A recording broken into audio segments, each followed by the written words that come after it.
5 jours après les inondations, il reste encore 80 cm d'eau dans ces vergers. Ce kiwiculteur ne peut que constater les dégâts. Moi, j'ai la totalité de l'exploitation sous l'eau. C'est problématique parce que tout cela va partir sur des pourritures au niveau racinaire. On ne sait pas comment faire pour évacuer cette eau, quoi. Rapidement, on a ce souci. Et c'est devenu une urgence pour les agriculteurs de Sam et Guiche, deux communes situées au confluent des gaves réunies de la Dour et de la Bidouze, où près de 1300 hectares sont encore inondés. Associations agricoles et syndicats des berges se sont réunis pour trouver des solutions, car le système d'évacuation des Barthes est insuffisant.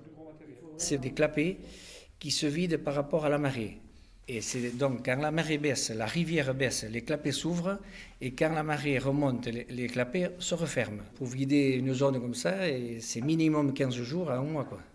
Les agriculteurs ont des stations de pompage qui permettent de cultiver en zone humide. Elles ont toutes été mises en route dimanche pour accélérer le processus. Mais ils restent impuissants face à des inondations devenues récurrentes. Depuis 1984 que j'étais propriétaire jusqu'en 2018, j'ai jamais vu l'eau, quoi. Et depuis 2018, on a vu 3 inondations, quoi. Et malheureusement, la culture de kiwi ne peut pas supporter cette asphyxie d'eau. Les mairies de Sam et Guiche vont apporter une aide financière pour le surcoût électrique des stations de pompage, mais se retrouvent elles aussi face à des dégâts importants. De nombreuses routes sont toujours sous l'eau. À chaque fois, on a mis beaucoup d'argent sur nos routes communales pour les réparer. Donc 2018, ça a été 40 000 €, 60 000 € en 2019.